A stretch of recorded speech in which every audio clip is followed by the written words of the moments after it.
Imagine you've just finished your creation and want to share it with the world. You could stand on a soapbox and shout your message. You could publish your article in a traditional journal. A few people can read it, and you no longer have control over your own work. Or you could share your work with the world through open access and make a real impact on society. So what is open access? The Berlin Declaration on Open Access to Knowledge in the Sciences and Humanities states that open access is free access to information and the license to copy, use, distribute, transmit, and display the work publicly, and to make. That is a mouthful. Let's break it down. Open access means the creators place their work on the internet for public use free of charge and free of most copyright barriers. Anyone can read it, cite it, and reuse it. There are several ways to share your work using open access. You can publish via a publisher by following the golden or green road, or you can publish it on your own using a license. When following the golden road, your creation is published via a publisher as an article in a journal or magazine. Work shared via a publisher can cost money. This fee is known as an article processing charge, or APC for short. The APC is to ensure your article receives the same treatment as those articles published traditionally, while allowing publishers to compensate for what they would otherwise make with subscription costs. Sometimes the published article can then be deposited in your institution's repository, or the repository required by your discipline. Sometimes versions of the article can be deposited into a repository for future use, even after having been published in the traditional way. This is known as the Open Access Green Road. Versions can be preprint or postprint, both author's versions or publisher's version. Depositing of one of these versions is usually allowed after an embargo period. An embargo period is the length of time you need to wait before making a version of your article public on the internet. Sherpa Romeo gives you a concise description of which version of your article can be deposited and when it can be made public. You can openly distribute your work with a license on your own. Work you share yourself is free of charge.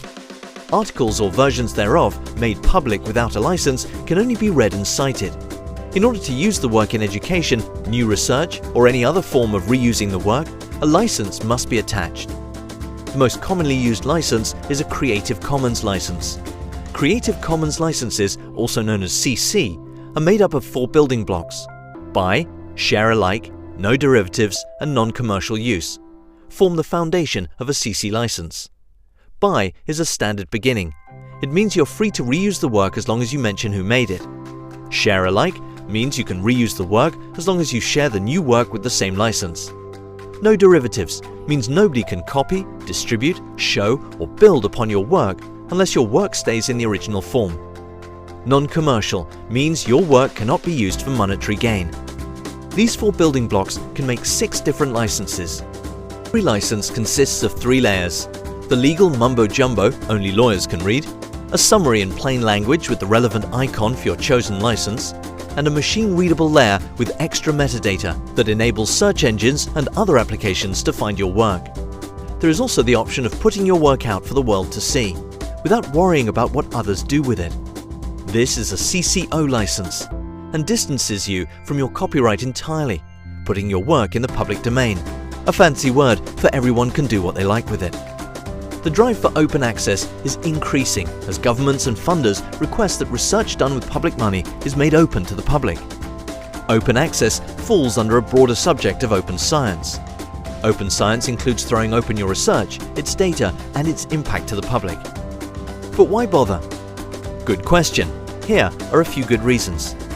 By clearly indicating what people can do with your open research, you as researcher won't have to be hassled with giving permission every time someone wants to use your work. They can read it in the license. By sharing your work with a license, way more people have access to it, so the information can be used way more often. By giving people, researchers, scientists, and lay people alike the chance to see, build upon, and enhance your work, you have the chance of not only educating others, but also increasing the value of your research and helping make the world a better place. Sounds a little too ideal, but it is true.